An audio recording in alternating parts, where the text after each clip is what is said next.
Hi everyone, welcome to my channel. I'm your host Brittany, and I'd like to welcome you all to the first official episode of my new true crime podcast, Blazin with Britt. I'm going to be dropping a new true crime episode every Saturday, so if you're into true crime, be sure to subscribe so you don't miss any of that true crime tea. Let's get into it. Today, we're going to be discussing the case of Wade Steven Wilson, also known as the Deadpool killer, because he shares the name with this guy, and that's literally the only cool thing about him. He's a psycho, in my opinion. This is my opinion, you guys. This is my channel, okay? Calm down. And he's done some pretty nasty things. So I've researched this case pretty extensively, and I've looked at news reports, I've looked at social media accounts, I went to his ex-girlfriend's TikTok. I went deep into the rabbit hole. So I also watched all of his trials. So what I'm gonna do is just give you guys a recap of everything that I've researched and learned. So let's get into it. On June 12th, 2024, Wade Wilson was found guilty of the murders of two women from Cape Coral, 35-year-old Christine Moulton and 43-year-old Diane Ruiz. These murders took place within hours of each other. And this past Tuesday, on August 27th, 2024, Wade was given 2 death sentences, one for each of the murders. A lot of people who saw the trial are commenting on the fact that Wade looked extremely emotionless the entire trial, and as the judge was reading his sentence, he still didn't show any remorse or any emotion. I actually watched the trial and I thought he looked like a monster as well. He looked pretty emotionless and cold, and it was pretty transparent that he did not care. A quick disclaimer before we get started. We are going to be talking about some pretty gruesome details about the murders, so viewer discretion is advised. This podcast is intended for educational and entertainment purposes only. All opinions stated are mine and mine alone. And I also just want to give a big thanks to my new subscribers. If you haven't already, make sure to subscribe and like this video. So let's take the clock back to 1994. His mother and father are both teenagers, and it was said that his mom was doing hard drugs while she was pregnant with him, so he was born pretty dependent on drugs. He was born May 20th, 1994, making him 30 years old and also making him a Taurus. I thought that was really interesting because I used to go down the list of serial killers and not many of them are Tauruses, so I thought that was really interesting. He was later adopted by Candace and Steven Wilson, who knew his family through church and basically watched him grow up. They're also the ones who gave him his last name, Wilson. I thought that was an interesting fact. It was said that as a child, Wade liked to play sports, he did well in school, and he even attended church. And I know what you're thinking, attending church doesn't automatically make you a good person, but I thought I'd throw it in there for a little bit of reference on his past. His adoptive parents were described as super friendly people who lived in a really nice neighborhood, drove really expensive cars, and even had a few nice greyhounds, like those really big dogs. I thought that was cool. His friends described his adoptive parents as wanting the best for him and being just really good people who you could tell had the best interest for him. And they also said that Wade kind of looked like he took all of that for granted. There was even reports from one of his high school friends saying that Wade one time stole his adoptive parents' car and disappeared for 3 days. It wasn't until around age 13 that Wade started showing signs of paranoia and mood swings. He was starting to show out in class, causing disruption. He even got expelled from his high school for smoking pot in the bathroom and lighting a roll of toilet paper on fire. I don't know about you, but that sounds like a good time. So after 2012, as the years progressed, his crimes definitely turned from more adolescent and school crimes to now getting involved with the police. His friends would say that after high school, he would go breaking into cars, and when asked why he did this, he said even if he didn't find anything valuable, he got a kick out of breaking into cars, and he just liked to do it. Let's go break into some cars, you guys. This is what I do for fun. No. Who does that? As he got older, the charges got more intense. He actually got charged with possession of stolen property and petty theft. These charges were taken to court, but his parents quickly got a lawyer, fought against the charges, and the charges were actually dropped. And I was like, wow, mommy and daddy coming to the rescue, huh? Sounded like they were doing good in life. Even now, they still say that they're on his side, they miss their son, and they're always going to be on his side. They love him and miss him. Fast forward some years in the future, it's 2018, and he starts dating a girl named Kelly, whose TikTok would serve extremely interesting. If you ever have time, go take a look. She goes into details about the abuse while being in a relationship with Wade Wilson, and I'm just going to give you the tea about the tea. Kelly and Wade meet, they start dating, they like each other, they like doing it, so they move in with each other, and it's going good for about a year until Kelly finds a pipe in Wade's stuff. She's not really too familiar with the drug life or addiction lifestyles or the type of paraphernalia that you would find related to addiction. So she does what anybody does when you have a question and you need an answer quick. She took to Reddit and she asked Reddit, what is this? I found this in my boyfriend's stuff and I hope it's not what I think it is. And they're like, oh girl, it's what you think it is. It's exactly what you think it is. And your boyfriend's doing crack. So moving forward, after she found this, they stayed together, but she kind of looked at him different. So their relationship became strained. It never got to the point of physical abuse until one day, Kelly was looking through his stuff again. She was like rifling through his shit and he was getting mad. He was like, hey, don't look through my shit. She takes his bag and she runs into a room and she locks herself in the room. And he's banging on the door. She's like looking through his shit, trying to find another pipe or whatever she's looking for. I don't know what she's looking for, but she's trying to find something on it. Wade breaks the door down. Kelly throws a chair at him and they get into a physical altercation. So after that physical altercation, their relationship kind of went downhill. Wade would start stealing money from her. He even went as far as to steal her car and her gun. And Kelly even reported this to the police, but nothing was done. So she did take him back. But this was a decision that she would later regret. On February 18th, 2019, Wade and Kelly got into a fight that led to Wade taking Kelly's phone and throwing Kelly in the back of her trunk. With Kelly in the trunk, Wade decided to drive 3.5 miles to the Florida Keys. Wade gagged her with her own leggings, repeatedly sexually assaulted and beat her. At some point of all this psychopath even bit her lower face and broke her foot while trying to get her into the trunk because he was like slamming the trunk on her foot, that he actually broke her foot. And if this wasn't enough to win Boyfriend of the Year award, he actually, at some point during this road trip, he got hungry, so he pulled over to a McDonald's drive-thru and ordered McDonald's, all with Kelly in the trunk. After stopping for McDonald's, Wade ends up selling Kelly's phone for crack and meeting up with a woman in Cape Coral, where he then lets Kelly go and gives her her car keys, allowing her to drive back home without him. Apparently he had this plan from the beginning, because who is she? Who did you meet up with? Kelly drove straight to the hospital. She tried to get pictures of the lacerations on her wrist, get a sexual assault rape kit done. She wanted to take pictures of the bruising and the scratches just to have collateral for when she wanted to press charges. She then went to the police station to press charges against Wade, but the police stated that they had no photo evidence from the hospital. For reasons that are unclear, the photographs that she took at the hospital were no longer viable or findable. They just didn't exist. So even though they explained to Kelly that they wouldn't be able to charge Wade with anything for lack of evidence and witnesses, which I thought was absolutely crazy, especially when she had photos on her cell phone, but I guess those weren't good enough. Although Wade was still interviewed by detectives regarding this incident, his remarks regarding this incident were interesting.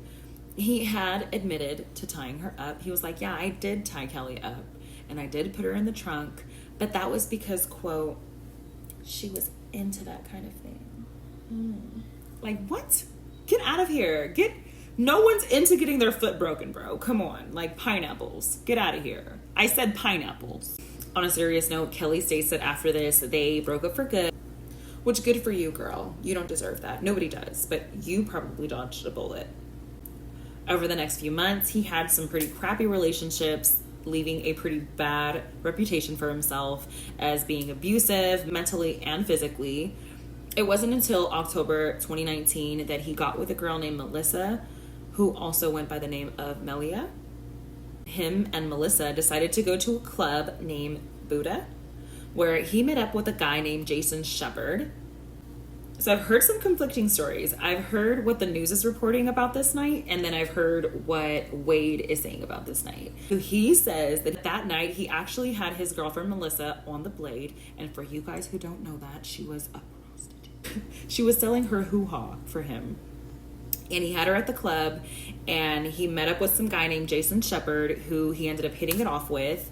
And reports would say that he left the bar and stole Melissa's car, but Wade would tell you that he left the bar and took Melissa's car because Melissa stayed with a potential client that night. He was like, I didn't steal her car.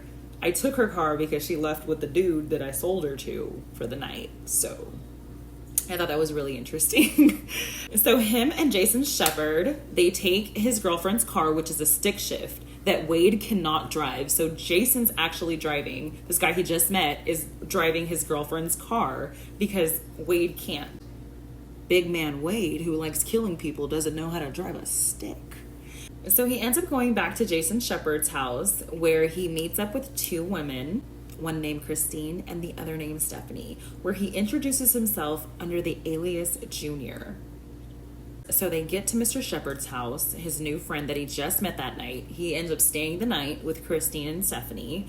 According to Stephanie, him and Christine were doing some adult things together, getting intimate.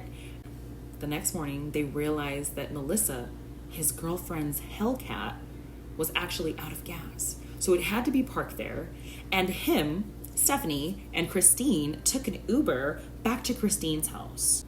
When they got there, Stephanie decided that it was time for her to leave. And it's a little unclear about what time it happened, but they know for sure a little after Stephanie left is when Wade killed Christine. Wade admitted that he strangled Christine in her sleep and then tied her up with her clothing. After this, he left Christine's house in Christine's car, which was a black Nissan Versa, and as he was leaving, he kept trying to call his girlfriend Melissa with no luck. She wasn't answering. About 2 hours go by and he's just calling her. Melissa finally answers. They get into a heated argument about the fact that he stole her car and didn't come home the night before. This argument eventually got so heated that he decided to drive to the spa where Melissa was working. When he got there, he was frantic and tried to explain to Melissa that he really needed her to come with him and he had something really important to tell her. She saw that his clothes was covered in blood and was frightened. She didn't want to go anywhere with him. He tried to force her into the vehicle by pulling her by her dress to the point to where her dress almost ripped off her body. He sees that she's getting away because her dress is ripping. So he gets out of the vehicle with the car still in drive, walks around and attempts to tackle her. She said, and I quote, "The vehicle grazed me on the side because it was still in drive." So now she's on the floor tumbling with him. She actually stated in trial that during this altercation, he punched her repeatedly, slapped her, and choked her up against the wall of her work by her neck. Because he had been punching her so excessively, she was leaking blood pretty bad. He must have saw the blood and realized that he might have been going a little too crazy because it was enough for him to stop hitting her, long enough for her to get under his arm and escape back into the building of her job and lock herself inside of a room. So Wade gets back into Christine's black Nissan Versa and he drives back to Cape Coral, getting there around 9:30, 11-ish. As he's driving, he sees a woman walking on the side of the highway. This woman is 43-year-old Diane Ruiz. He pulls over to ask her for directions to a nearby school and somehow convinces her to get into the vehicle. Although later reports from Wade would say that she got into the vehicle on her own free will. He didn't have to force her to do anything. He said that he attempted to rob her, but when he realized that she didn't have any money, he then attempted to strangle her. She tried to get out the moving vehicle, but he strangled her to the point of unconsciousness multiple times. So every time she would come back conscious, he would just strangle her again until they reached the Sam's Club parking lot. When they got to the Sam's Club parking lot, based on what came out of Wade's mouth, he dragged her out of the car, but that's when he realized that she wasn't yet dead. She was still breathing. So he ran her over repeatedly with Christine's car until she, quote, looked like spaghetti. And this was according to Wade during an interview that he had with detectives.